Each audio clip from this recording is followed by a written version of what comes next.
processo de fundação, voltada para pesquisa e divulgação da ciência Conscienciologia e da especialidade Liderologia. O nosso objetivo é de pesquisar e debater a liderança sobre um novo paradigma, o paradigma consciencial, que leva em consideração o parapsiquismo, a existência da multidimensionalidade, das bioenergias, da multiserialidade, ou seja, das múltiplas vidas passadas. Você pode conhecer melhor o nosso trabalho e a Conscienciologia acessando o nosso site www.literologia.org. Aproveitamos para convidar você que está assistindo a não acreditar em nada, nem mesmo no que debatemos aqui. Esteja aberto a novas ideias, porém crítico e sempre valorize suas experiências pessoais. O princípio da descrença elimina qualquer tentativa de coerção intelectual, ok? Neste sábado, iremos conversar sobre ideologia política, com Rosemary Salles, autora do livro Consciência em Revolução, e ex-militante da esquerda revolucionária no Brasil. Ela vai contar um pouco da sua trajetória dentro dos movimentos estudantis e partidos políticos, até o ponto de virada, a partir do contato com as ideias da Conscienciologia. Em seu livro, Rosemary propõe a saída da militância partidária e social para a cooperação e o universalismo, o desejo de transformar a sociedade através da luta de classes, para o entendimento de que tal transformação ocorrerá a partir da renovação íntima de cada indivíduo, com discernimento e lucidez, rumo a um patamar de maior maturidade consciencial. As perguntas enviadas pelo chat do YouTube serão debatidas ao vivo pelos pesquisadores. Estou aqui com a Simone, ao meu lado, tem a Amanda Assunção e Marcos Irala, diretamente do Paraguai. O Marcos Irala é do Instituto Mises, do Paraguai. E está entrando aqui no debate também o Marcelo Brivilati. E contamos também com a Rose agora aqui na Epígrafe, ela está ali no CEEC, aqui em Foz do Iguaçu. Seja bem-vinda, Rose. Conta um pouco para a gente dessa sua trajetória, né, até esse ponto de virada, e como é que foi isso tudo dentro dessa condição aí da ideologia política, Rose? Então, Fábio, eu, assim, na minha fase de acadêmica, né, eu entrei para a faculdade e eu acabei me afinizando com um grupo que estava pleiteando a coordenação de um centro acadêmico, e economia, no caso, eu fazia ciências econômicas. Então, eu acabei me envolvendo, entrei no diretório acadêmico, e no diretório acadêmico, eu acabei me relacionando com pessoas de outros centros acadêmicos, de outros cursos, com o pessoal do DCE, do Diretório Central, né? E aí, a consequência natural foi eu cada vez ir me envolvendo com grupos maiores, ou seja, uma vez saindo do centro acadêmico, eu fui para o diretório central, aí começam os contatos com os diretórios centrais de outras universidades, né? Aí as viagens para a Uni, congressos da Uni, encontros de estudantes nacionais, isso tudo movimento estudantil. Mas o que acontecia no movimento estudantil? Uma coisa é você pleitear uma condição melhor ali para os acadêmicos, para a própria universidade, mas a partir do momento que a gente começava a interagir com outras universidades, as reivindicações elas eram diferentes e a gente começava a ter uma noção maior até de sociedade. E a tendência natural era que a gente se aproximasse de algum partido político, porque dentro da militância política, dentro do movimento estudantil, eram vários partidos que tinham uma certa influência. Então, o PCdoB, o PT, né? O PT, na época que eu entrei, foi bem na fase inicial, quando o Lula ia se candidatar pela primeira vez a presidente, né? Que, no caso, ele não venceu. Então, naquela época, antes mesmo de se candidatar, eu comecei a participar das reuniões do PT com a intenção já de debater se nós éramos ou não favoráveis de o PT lançar um candidato a presidente.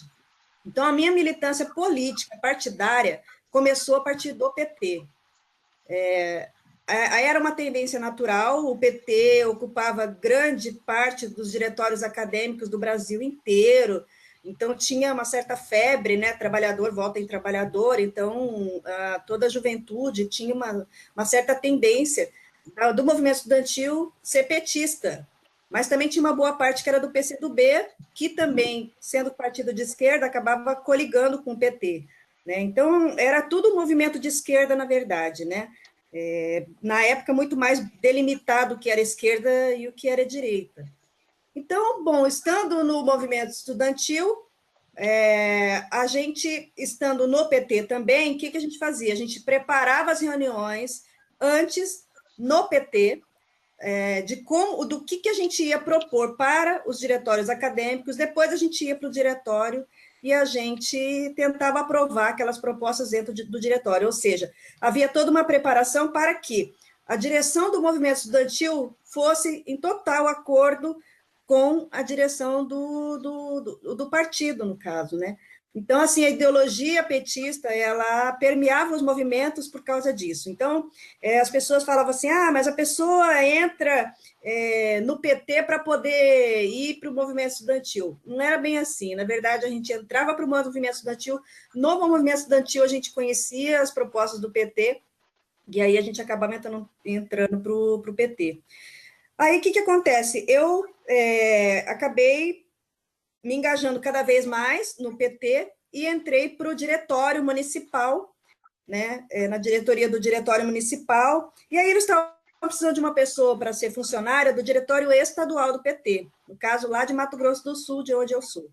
Eu acabei entrando como funcionária, e aí eu comecei a ver as incoerências, porque nas reuniões eram definidas determinadas pautas, mas a gente via que tinha uma direção nacional do PT que impunha de uma maneira muito, como que eu vou dizer assim, camuflada.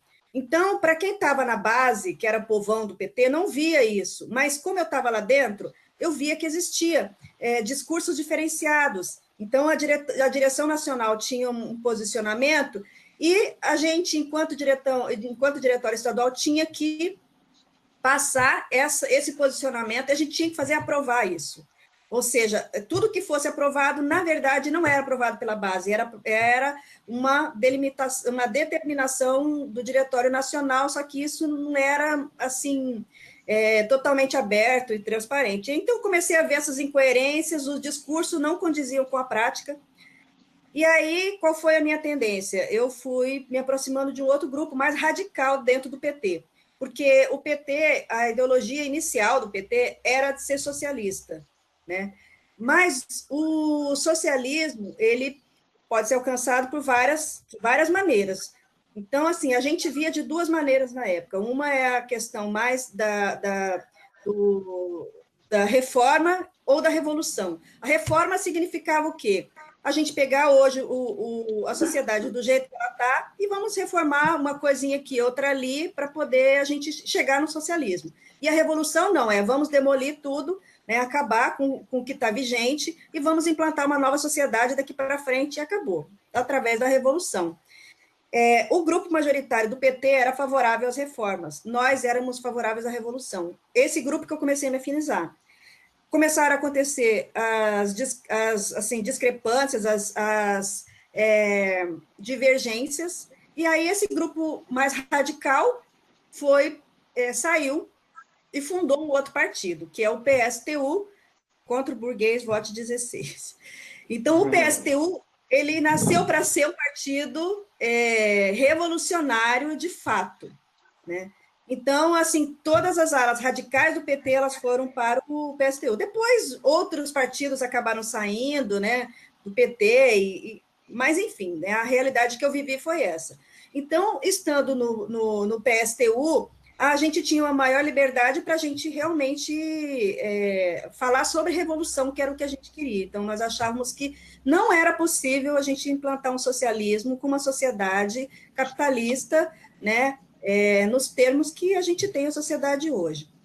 E aí, qual que seria a alternativa? Fazer a conscientização de classes, ou seja, a gente teria que fazer com que a sociedade acordasse, olha, é o seguinte, nós somos responsáveis por isso, vamos lutar pelos nossos direitos, né? Então, ter um nível maior de conscientização. Mas, para isso, tinha os grupos ainda dentro do PSTU que eram mais radicais ainda, porque eles achavam que a gente tinha que ir para Cuba, a gente tinha que aprender a mexer com armas nas guerrilhas para a gente poder, uma vez começada a revolução, a gente poder atuar na revolução. Então, tinha um lado muito bélico nisso, né, que estava relacionado com a revolução, que era mesmo a questão do belicismo, né, das armas, tudo mais. Esse não era o meu, não era, eu nunca tive essa tendência, né, de aprender a mexer em armas, não era meu forte, mas isso a gente tinha lá também. Então, o que acontece? Eu estava totalmente engajada nisso, porque no meu histórico, meu perfil pessoal, meu temperamento, né, de reivindicadora, de radical, ovelha negra da família e tudo mais, então, aquilo me preenchia, atendia tudo que eu imaginava, né? Então, em termos, assim, ideológicos, eu não sentia que existia lavagem cerebral, porque, para mim, aquilo era muito natural. Então, eu concordava com aquelas propostas, eu via sentido em tudo aquilo, então, para mim, tudo estava coerente, né, com aquilo que eu imaginava de uma sociedade, porque a minha visão era assim, eu quero ajudar um número maior de pessoas. Então, para mim, era fazer assistência. E para muitas pessoas, tanto do PT quanto do PSTU, tinha muita gente também com essa visão equivocada de que estava fazendo assistência, só que sem discernimento, né? Então, a gente achava que, como a gente vive uma vida só, então vamos ajudar agora para mudar a vida das pessoas hoje, porque elas não vão ter outra oportunidade, né? Veio a morte, acabou, e aí, né, não tem a chance. Então, quer dizer, a gente tinha uma visão totalmente materialista, uma visão, vamos dizer assim, de única vida ou de sentido da vida totalmente vinculado, né, para essa presente existência. Então, a gente não tinha assim uma perspectiva de melhoria. Ou a gente melhorava a sociedade intrafísica, ou não. Então, assim, como a gente sabia, a gente achava que nós tínhamos consciência de classe, nós, né, éramos as pessoas que estavam vendo a luz, né, no fim do túnel. Então, a gente achava que a gente tinha a responsabilidade de poder fazer a conscientização das pessoas para que elas também quisessem fazer a revolução para a gente mudar o país, mudar o planeta, enfim, né, disseminar as ideias de socialismo que para nós estava vinculado com a questão da revolução. Né? Depois que eu saí da militância política, é que eu consegui ver a questão ideológica, mas enquanto eu estava lá dentro, a ideologia ela permeava, mas era uma forma de maneira inconsciente.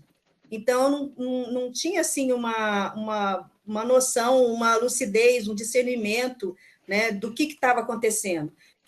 A gente tinha as ideias de Marx, tinha assim, ali era a base, mas tinham vários outros pensadores e tudo mais, mas toda a formação ideológica era feita a partir de Marx. Então, a gente tinha cursos sobre ideologia marxista, a gente tinha cursos sobre mais-valia, sobre o movimento feminista, mas sob o ponto de vista do marxismo. Então, todas as nossas atividades, a nossa formação era baseada nas teorias de Marx e seus derivados.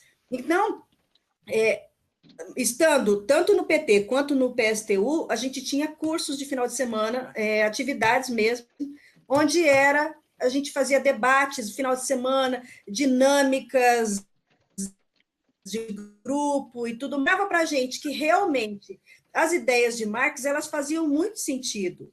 Né? Então, assim, não era possível você ser feliz, entre aspas, se as pessoas não tivessem todas, né, em pé de igualdade e tudo mais, e para que isso acontecesse, não poderia haver um desnivelamento, nenhuma diferença entre a questão como que eu vou dizer, de classes, né? Não poderia haver uma classe A, classe B, classe C, né? Estou falando muito, né? Você quer falar? Desculpa. É Não, isso? tá ótimo. Eu queria ver também, Rose, como é que foi? Você falou ali que fazia muito sentido naquela época, né? Como é que foi a partir do momento em que isso E o parou que de que fazer aconteceu? sentido? Pois é, para mim, na verdade, aí é uma experiência muito pessoal, né?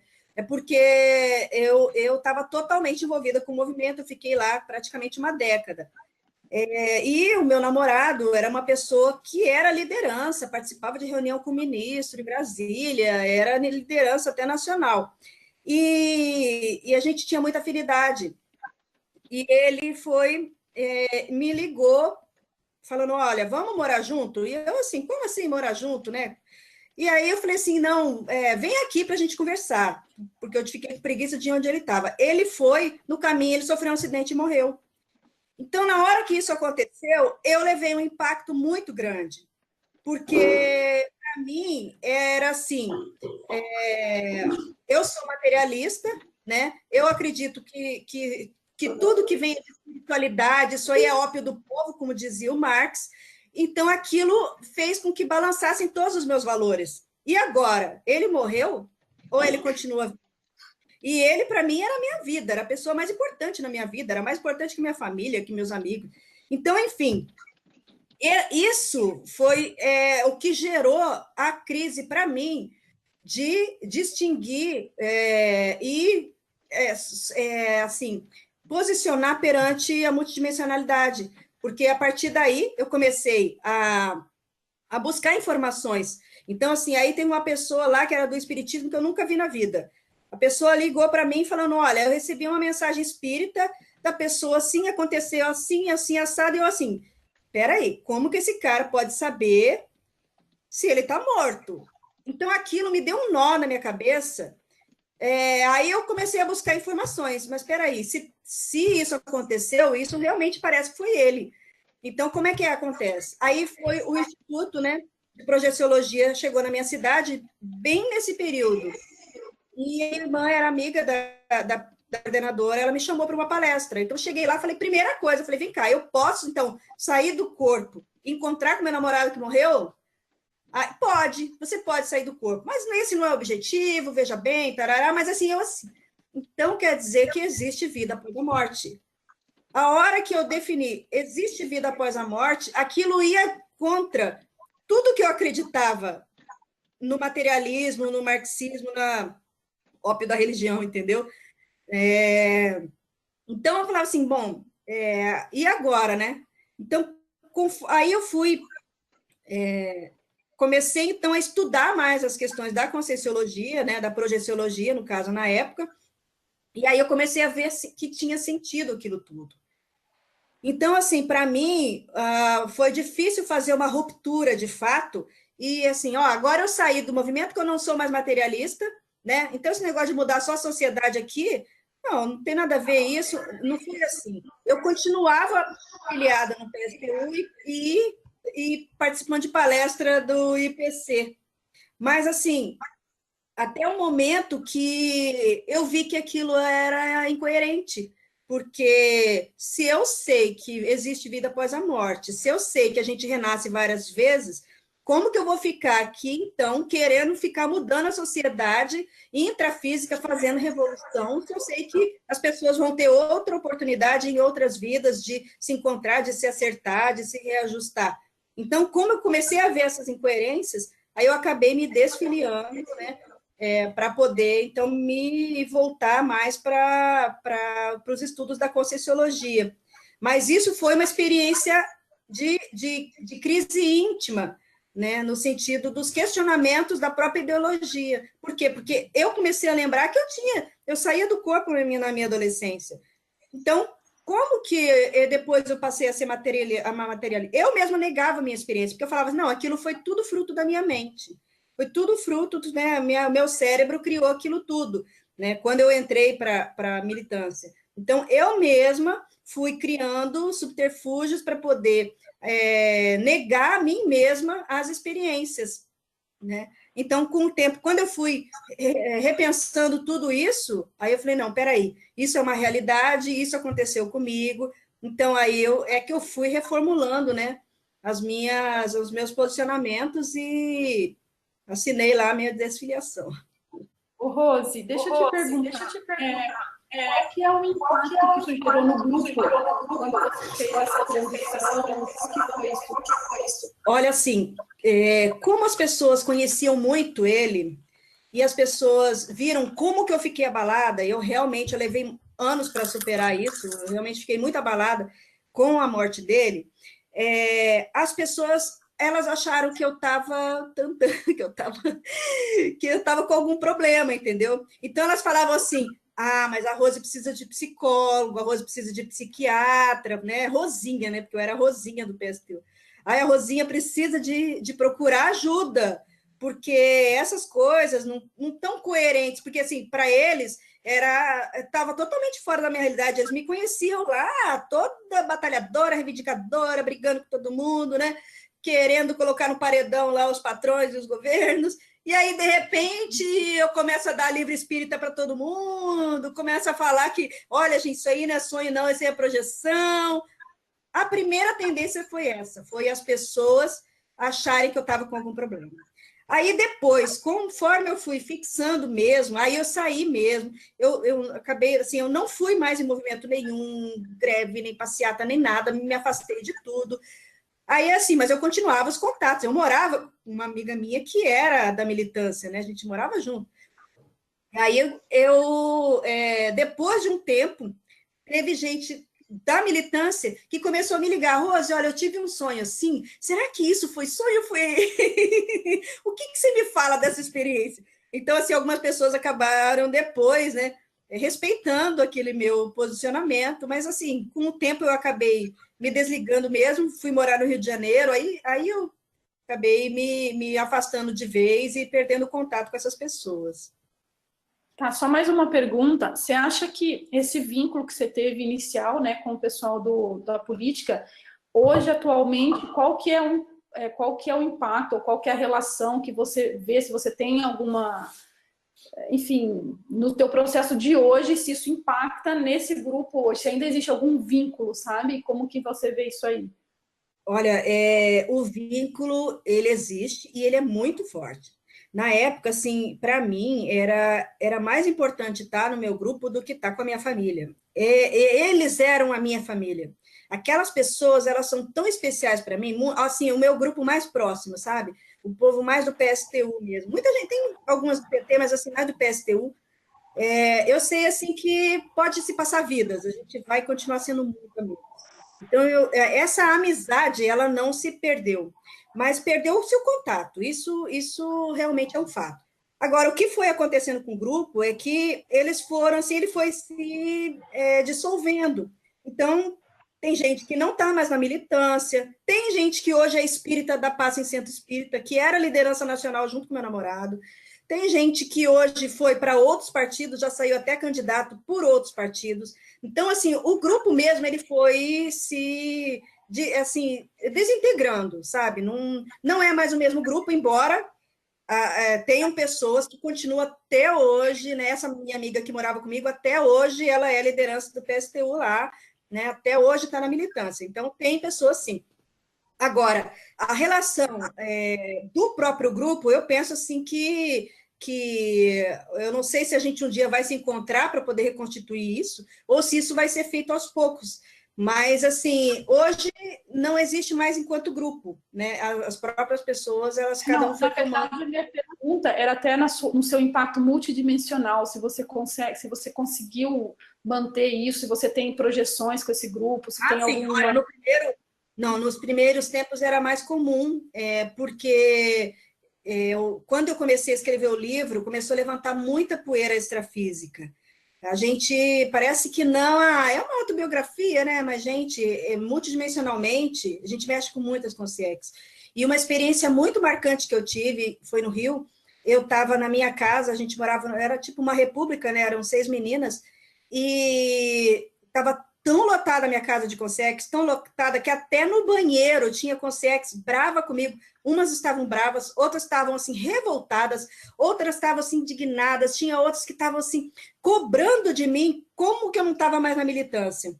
Então, aquilo foi muito forte. E era muita gente, assim, era uma multidão, assim, minha casa estava lotada de a gente sair empurrando, assim, sabe? Aquilo foi muito impressionante. Eu tinha uma consciencioterapia no outro dia. E aí eu fui para a consciencioterapia, contei aquela experiência, falei, gente, mas estava cheio de consciência na minha casa. E eu estava justamente mexendo com o livro. Então, o pessoal até da consciencioterapia me falou, olha, o negócio é o seguinte, você está se desvinculando, então o grupo está te cobrando isso, né? Então, essa foi a experiência mais forte que eu tive extrafísica com o grupo. Mas eu tive várias, assim, projeções. Eu ia visitar Campo Grande, eu encontrava na rua pessoas que eu, sabe, por acaso, assim, eu nem tinha mais contato. Então, teve, sim, uma mexida. E isso foi muito forte no início, né, quando eu comecei a escrever o livro. Depois, isso foi, assim, meio que dissipando um pouco. A última experiência que eu tive foi bem recente que eu digo assim, alguns anos, foi numa mini tertúlia, onde eu, do nada, lembrei de uma amiga minha que tinha se suicidado recentemente, e ela era esposa de um amigo nosso que era do PT, tinha sido deputado federal lá pelo PT, né? E aí eu lembrei dela e falei para o Valdo, né? Falei, olha, eu lembrei de uma pessoa, e eu não lembrava não lembrava o nome dela. Foi uma coisa engraçada, porque eu falei assim, olha, eu lembrei dessa, e eu vim para casa. A hora que eu entrei na minha casa, veio na minha cabeça assim o nome da pessoa. A hora que eu falei, gente, mas que interessante, né? Essa pessoa está aqui. Aí eu fui, peguei na internet os dados de como foi o suicídio dela, saiu na mídia, tudo lá, né? Porque o cara era, né, assim, um político importante lá. Aí no outro dia entreguei para o Valdo. Aí o Valdo falou que ela realmente estava ali, outras pessoas perceberam que ela estava ali. Então, para mim, foi assim, poxa vida, depois de tantos anos, uma pessoa que foi próxima, mas só da fase inicial do PT, porque depois eu fui para o PSTU, mas a gente era amiga, e ela foi lembrar de quem? Ela foi aparecer para quem? Como que ela veio aparecer aqui no CAEC, entendeu? Então, aquilo para mim foi bem significativo, assim, de que isso realmente não importa em que período, né? A gente acaba sendo uma referência até para as conscientes, né? Porque ali era o momento, provavelmente, de lucidez dela ou dos amparadores que viram, olha, não, hoje a Rose pode te ajudar, né? Ela tem aí uma visão multidimensional e aí a consciência é trazida para cá. Então, eu penso, assim, que isso vai acontecer ao longo do tempo. Eu não tenho dúvida de que eu vou sair, eu vou dessomar nessa vida e eu vou ajudar extrafisicamente essas pessoas, porque elas não vão sair do paradigma materialista, dificilmente, sabe? Então, eu acho que essa responsabilidade minha perante esse grupo, ela vai permanecer por muito tempo, eu acho, sabe? E aí, eu acho que o nosso papel é esse mesmo, né? Tá esclarecendo, fazendo a pessoa, né, tomar ciência aí de que a vida continua, né? Com um livro nesse tema, nesse tema, né?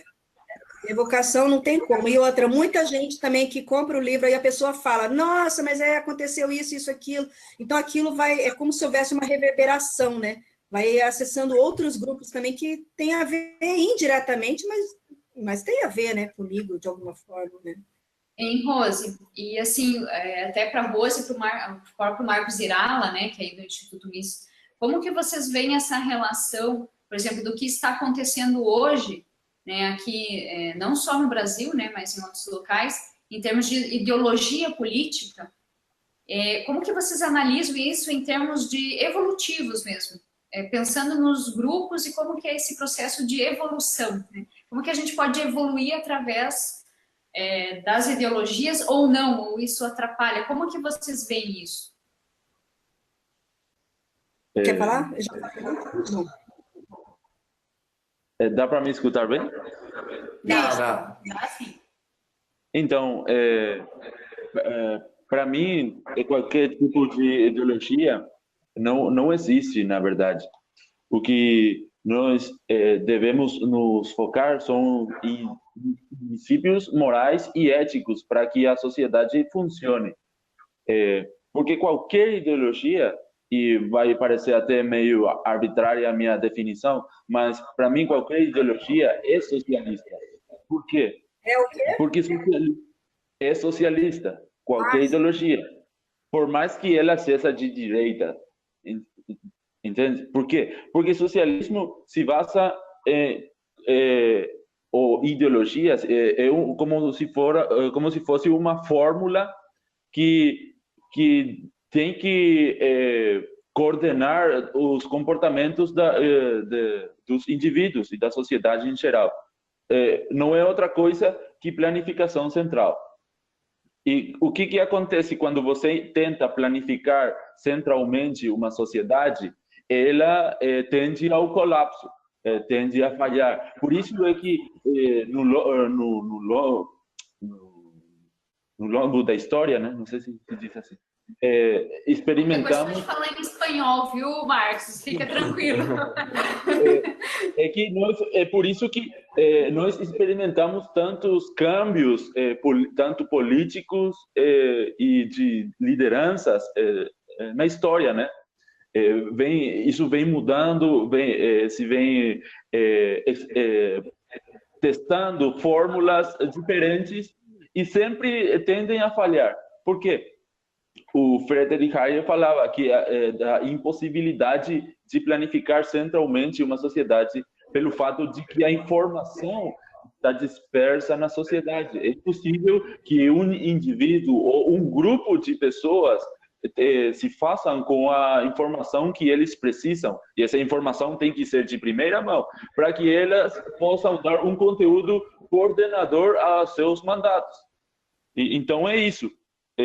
Nós, evolutivamente, temos que nos focar em ir descentralizando a sociedade. E isso está acontecendo. Há 50 anos, existiam não mais de 150 países. Hoje, existem 210 países, principalmente depois do colapso da União Soviética, né?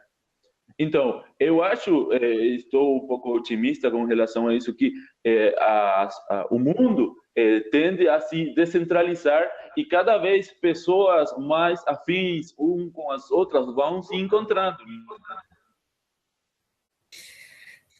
Olha, na minha avaliação, posso falar, né? Na minha avaliação, assim, o que tem muita relação com a minha experiência, né?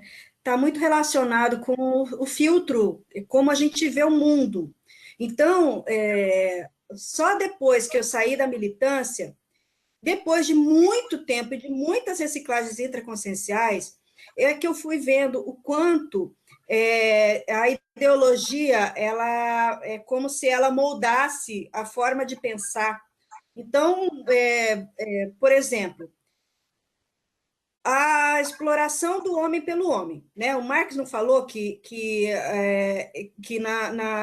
no capitalismo, né? Quem detém os meios de produção, né? São os patrões, no caso, eles ganham lucro em cima das horas que o empregado trabalhou, certo? Então, isso é uma maneira de pensar que faz com que tudo que você vê na sociedade seja com uma visão de exploração. Então, não importa o quanto aquele patrão é bom, o quanto ele faz de benefício para o seu empregado, ele é patrão. Então, se ele é patrão, ele é um explorador. Então, toda avaliação que a gente faz é assim, olha, é como se houvesse uma má intenção por parte de todos os patrões, por todos os donos de qualquer tipo de empresa, né? Contra o governo. Então, tudo que o governo faz, não, o governo não está, ele está partindo do... Então, assim, é como se houvesse uma maneira de ver o mundo sempre a partir da exploração do homem pelo homem. E, na medida em que eu mesma ia vendo certos posicionamentos meus, e aí eu via o professor Valdo criticar alguma coisa, né? Do Lula ou do PT, aquilo mexia comigo, que eu falava assim, não, gente, mas não é assim? A intenção deles é fazer assistência? Não, mas aí quando você vai ver o outro lado, o lado do belicismo, da beligerância. Gente, o dia que eu fui entrar no site do PSTU, eu quase, sabe, assim, eu falei, nossa, que galopensene! assim, muito pesado, e aquilo era o meu dia a dia, né?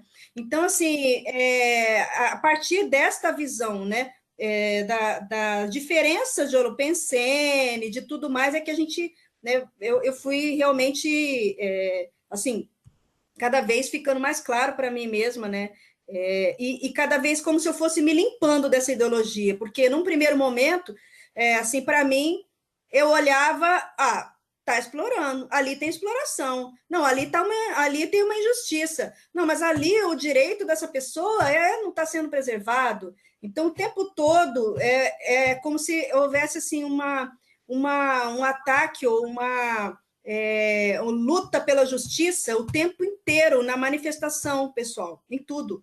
Então, assim, a partir do momento que a gente começa a racionalizar mais, a pensar mais sobre paradigma consciencial, é como se isso fosse, você vai vendo a realidade, né?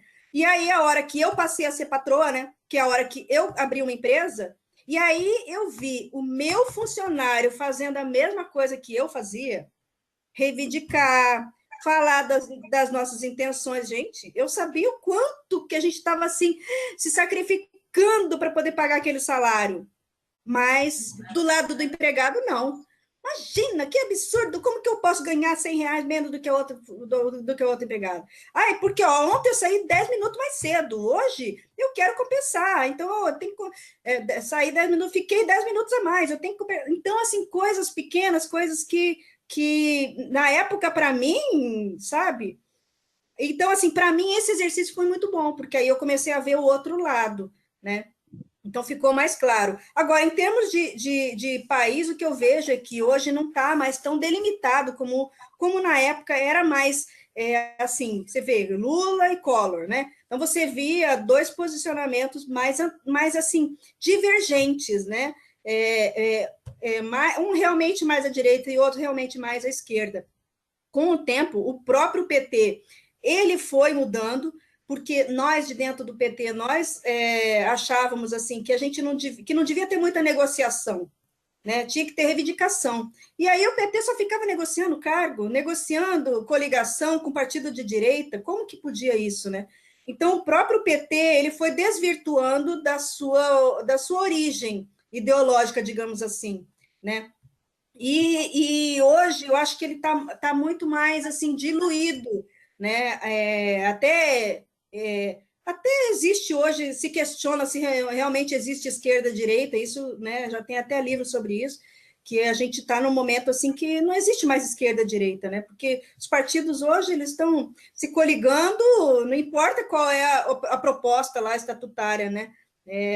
Ou ideológica, ali é proforme, você tem um estatuto de um partido, antes a gente construía o estatuto do partido, né? A gente estudava o estatuto do PT. Hoje não, as pessoas criam o estatuto para poder legalizar.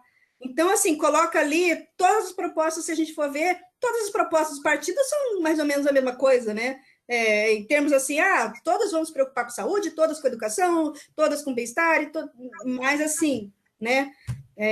Aquilo é proforme para poder legalizar o partido. A gente não tem mais uma delimitação tão grande como a gente tinha no passado.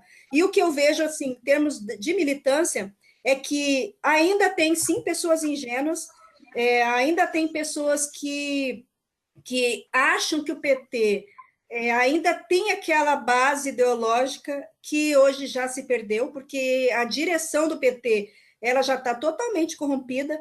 Então, mas as pessoas acham que não, que aquilo tudo faz um sentido, que o PT só desviou tanto para poder ajudar os países, né, socialistas, comunistas. Então, assim, não, mas olha, tem uma justificativa para cada ação, né, feita do PT. Então, ainda assim, existem pessoas ingênuas, eu penso que isso é uma ingenuidade, mas eu acho que isso também é fruto de lavagem cerebral. E a lavagem cerebral é justamente essa: você acha que você está fazendo o seu melhor, você acha que aquilo é o melhor, mas não tem discernimento.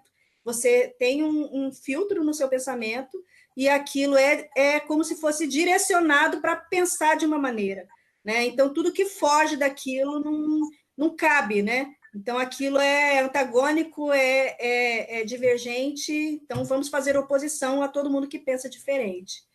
Eu acho que é mais ou menos por aí. E é bem interessante, o negócio é tão lavagem cerebral, que hoje, por exemplo, se a gente for pensar em empresas do século XXI, vai ter chegar num momento, e eu vejo que isso é muito rápido, de não existir mais emprego mesmo. As pessoas não vão mais trabalhar por hora, ela não vai valer a hora dela, né? Ela vai valer aquilo que ela entrega, né? A produção que ela entrega, e não importa isso se é em 1 hora ou se é em 4, né? Isso não vai importar. Aí mudou totalmente o paradigma, né? Vai mudar total. As empresas exponenciais, modelo do século XXI, dá até para dar uma olhada no Robert Kiyosaki lá, né? Então, aí muda tudo, né? Porque muda não só... A partir do momento que uma sociedade muda o seu jeitão de funcionar, e ela muda a partir da... Não tem jeito, né? Imagina um país sem empresa nenhuma, nem microempresa, nem nada. Imagina se não existir nenhum tipo de empresário, nem o pequeno, nem o médio, nem o grande. E aí, que comunidade é essa, né? A gente vai voltar a ser tribo, né? Cada um caçar o seu alimento, como é que é isso, né? Então, eu sempre falo né, que as empresas são ferramentas, né? Sim, exato. Mas a diferença é que no regime centralizador, aí a gente pode até remeter, por exemplo, ao caso lá, até da Rússia hoje ainda tem resquícios disso. Você tem um presidente do país que enxerga o país como uma grande empresa, que ele é o dono daquele grande empreendimento, e ele, até remontando um pouco a época da União Soviética, tem um amigo que morou lá na Ucrânia na época, ele falava que até o preço do pão era definido, inclusive se você poderia abrir ou não uma padaria ali, você tinha que prestar contas ao grande chefe, que era o presidente do país, ele definia tudo. Então, ao invés de um regime centralizado, ao invés de ter várias empresas, você tem uma empresa só, você não acaba com as empresas, mas o país vira um grande empreendimento na mão de uma elite política que define as regras de tudo.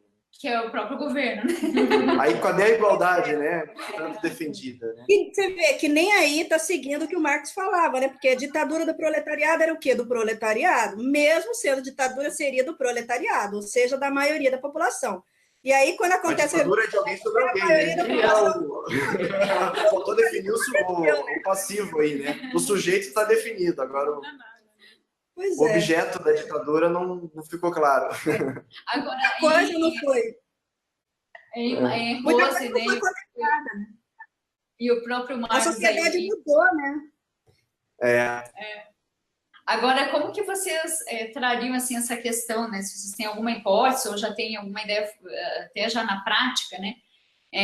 De como ajudar de alguma maneira a partir de, né, do próprio indivíduo, então, né? Porque é bem o que a Rose está trazendo aí, né? Consciência em revolução, né? Então, que você promove a revolução dentro de você mesmo, né? Que era aquilo realmente que o confucionismo já trazia, o próprio Gandhi repetiu, né? Que não adianta querer mudar o mundo de fora se você não mudou o mundo de dentro, né? É aquele princípio de que é muito fácil amar a humanidade, mas amar o vizinho é mais...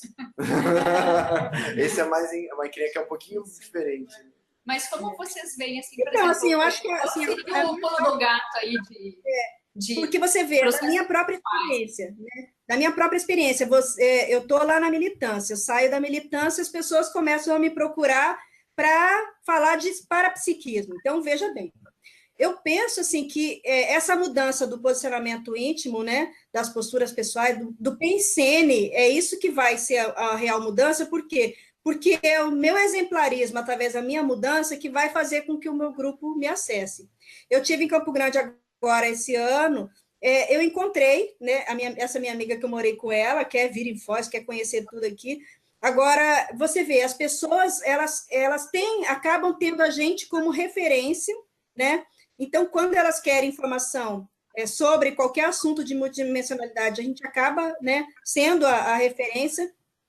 Então, eu acho que esse exemplo, a gente vai mudando, as pessoas da família começam a ver, poxa, mas você está diferente, as pessoas no trabalho começam a ver. Então, eu acho que aí o seu exemplo vai fazer com que outras pessoas também vão mudando intraconsciencialmente, e a mudança ela vai ser feita assim, pacífica e lenta.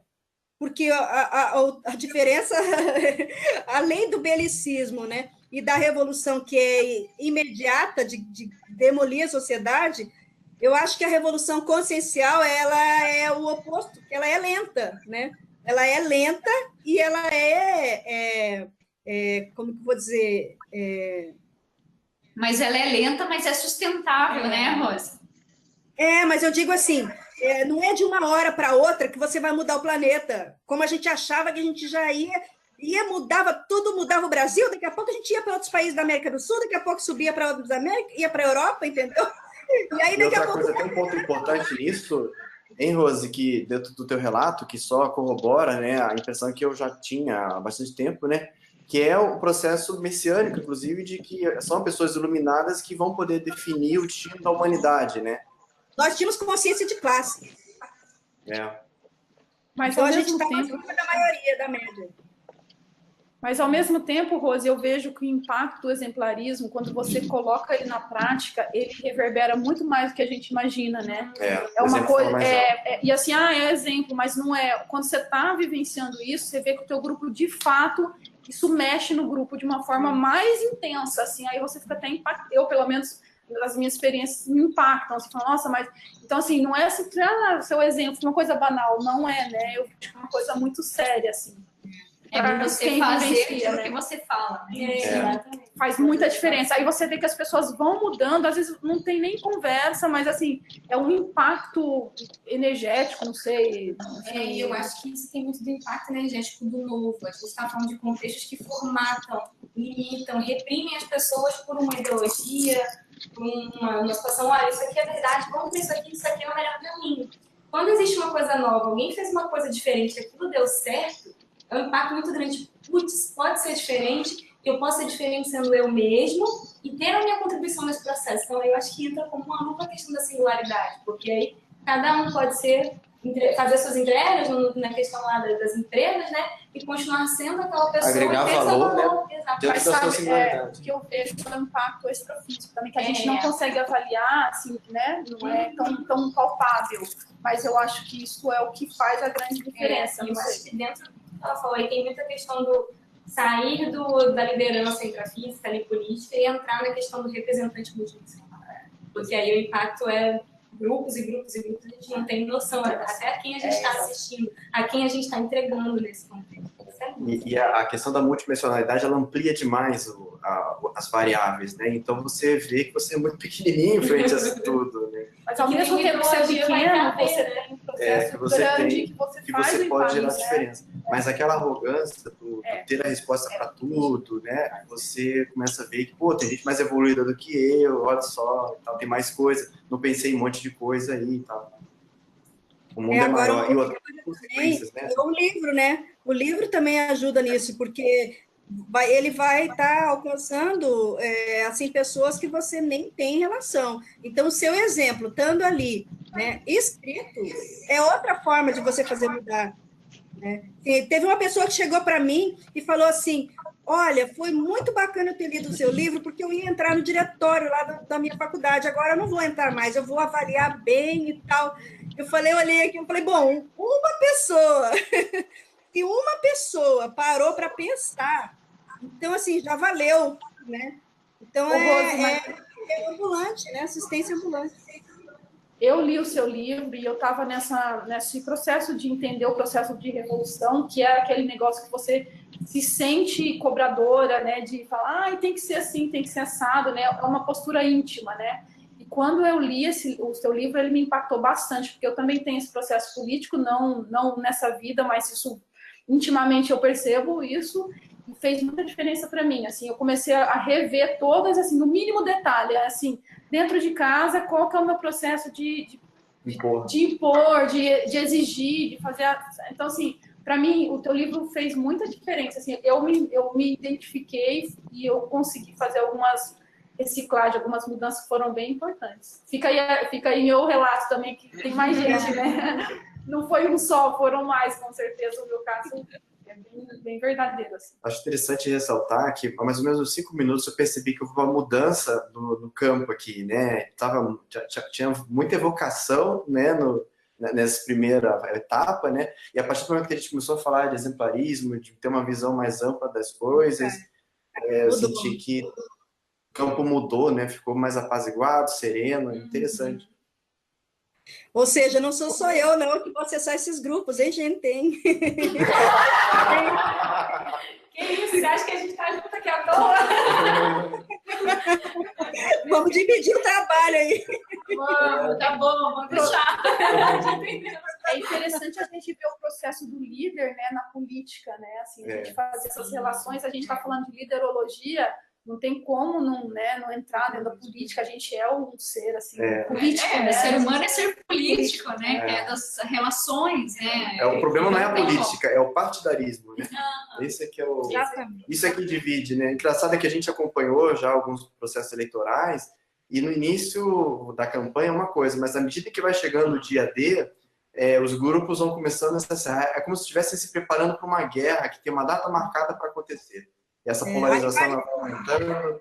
Aí chega uma hora que você, opa, não é para mim, não, beleza, deixa eu voltar para o meu livro lá. A ética vai ficando de lado, né? Vale ao poder.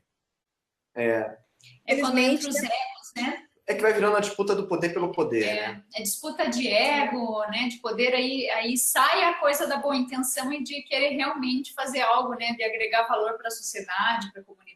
O meio vira o fim, né? E aí perde o sentido, né? Até porque as pessoas começam a brigar pelo poder, né? Então é um jogo, inclusive, que não permite que todos ganhem os maiores problemas, porque é uma batalha em que tem várias pessoas e só um vai chegar e ganhar. E para ele ganhar lá, outros têm que perder. Então, o desenho, né, o processo, ele é equivocado. Né? Associa 99,9% que é esse padrão, né? Que, assim, qual é a intenção da pessoa entrar na política? Partidária, né? Digamos, carreira. E aí, Marcos? Irala? Sim. Voltei. Como é que você comenta? Como? O que você comenta aí disso tudo que a gente conversou? Não, é só umas mensagens curtas, talvez, que eu queria deixar para falar para a Rose não se sentir tão culpada, né? A gente passou também por processos similares. É responsável. Também, ou seja, assumir a responsabilidade, né? Isso sim é bom. E também você mencionou uma coisa das pessoas, da lavagem cerebral, né? E eu acho que pior de mente é a pessoa que acredita na mentira, né?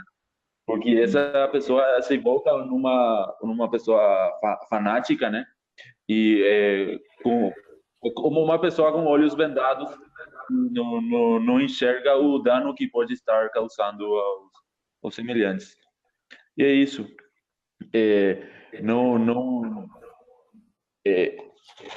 Promover o empreendedorismo em todos os setores também, porque através de política eu vejo a política como um caminho já perdido, né? Porque como o Fábio estava falando aí, que o objetivo final é o poder. E inclusive os únicos que têm consciência de classe são os políticos. É a classe política que realmente compreende que tem os governantes e os governados. Não existe outra classe política. Então, se a gente consegue compreender isso, a gente vai se enfocar no empreendedorismo mesmo. Se a gente para pensar tudo que tem ao nosso redor, é graças à ousadia que teve um empresário, um empreendedor, de oferecer um serviço melhor, queria oferecer uma coisa melhor para a sociedade. Talvez ele pensava na sua própria ganância, né? Mas ao mesmo tempo ele tem que oferecer algo bom para que ele seja bem sucedido também. E é isso. Legal.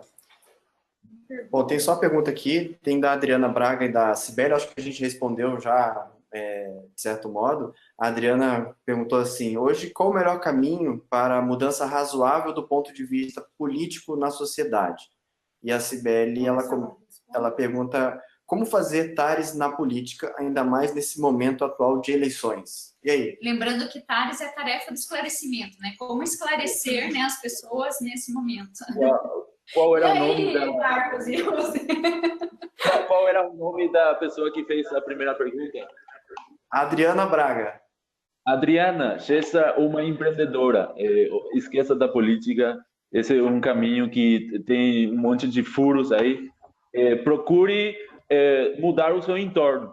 Primeiro, evoluir você mesma e depois procura buscar as falhas que tem no seu entorno e solucione. É isso que nos faz progressar tanto como pessoas e como sociedade.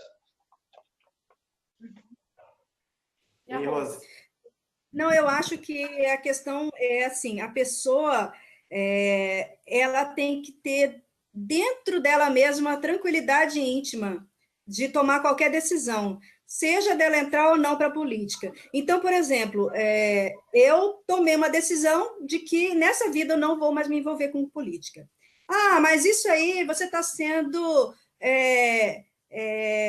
alienada à política. Não, a minha experiência já mostrou que nessa vida eu deixei vários comprometimentos grupocármicos, né, porque eu tinha determinadas ações em determinados grupos que me deixaram aí com esse senso de responsabilidade perante essas pessoas de um dia poder desdizer tudo que eu disse, né?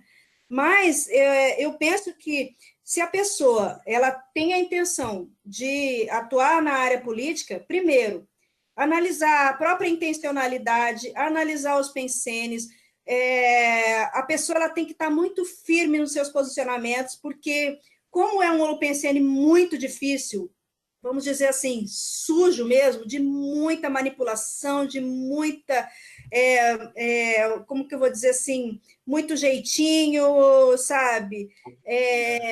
Muita corrupção. Se a pessoa ela não tiver uma integridade, ela não consegue se manter nesse meio, então ela acaba se corrompendo. Ah, não, mas olha só, para eu fechar com a sua proposta, você faz isso aqui para mim? Pronto, acabou. Então, se a pessoa ela tem essa intenção, eu penso que para a pessoa ela tem que estar muito lúcida de que a ProEx dela tem relação com isso, porque é entrar numa furada, no sentido de que hoje não é um ambiente cosmoético, nem sequer ético. Então, assim, a pessoa, se ela não tiver uma ortopensenidade, ela não consegue se manter lá, né? A tendência vai ser entrar para algum nível de corrupção, né? Por mínimo que seja, mas o praxe, né? De qualquer atuação, em qualquer, seja de vereador até presidente, sabe? Em qualquer função. Então, eu penso isso, que eu acho que assim, a decisão é íntima, mas a pessoa ela tem que estar muito, muito firme dentro dos seus propósitos e muito assim, acoplada com os amparadores, porque senão, gente, me desculpe, mas é um ambiente muito baratrosférico. A pessoa ela tem que estar muito bem para ela poder bancar isso. Aí a decisão é pessoal, né? Agora, talvez uma das formas de mudar isso seja diminuindo o poder dos políticos, né? Não adianta nada também a gente deixar eles com muitos poderes e a gente de fora do processo, né? Gente, olha o que está acontecendo com a Lava Jato. Olha o nosso... Mas de nada adianta se o poder continuar na mão deles. Hoje, por exemplo, 70% do imposto brasileiro ele vai na mão do governo federal, né? 30% fica na mão do Estado e 20% nos municípios.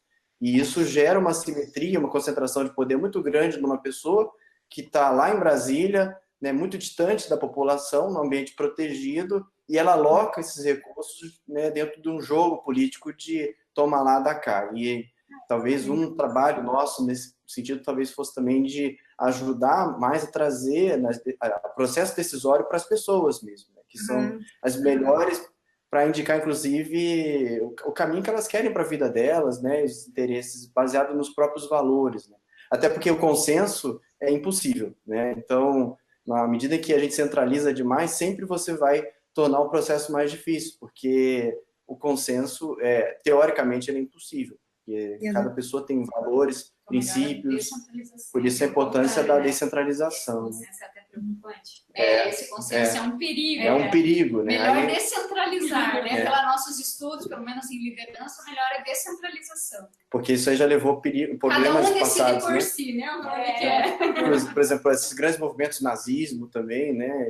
O stalinismo, tudo baseado numa unanimidade muito perigosa, né? Então, até uma questão importante também, a ideia da liberdade de pensamento como peça fundamental para que haja divergência e haja inovação. Sem liberdade, não há inovação. Não há pensamento divergente, não há inovação. Então, o nosso papel, acho que é mais nesse sentido, né, de ajudar a criar essa mente de liberdade, que as pessoas possam ser elas mesmas, caminhar no rumo à singularidade consciencial, assumir seus talentos, suas qualidades, e poder contribuir com o entorno com o que elas têm de melhor. Né? Uhum. É isso aí. Tá bom, gente? Vamos caminhando para o final aqui.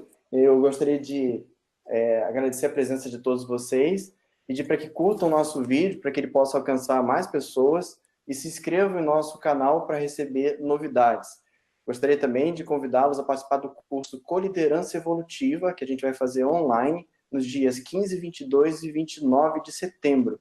As inscrições para o curso podem ser feitas pelo nosso site, www.liderologia.org. E aproveito também para convidá-los para o Encontro dos Intermissivistas, que vai ocorrer em Estrasburgo, na França, que a Amanda está comigo aqui, ela está ajudando a organizar o evento. Conta um pouquinho. O evento vai acontecer do dia 9 ao dia 11 de novembro de 2018, e a ideia é a gente fomentar esse holopensene do intermissivista, né?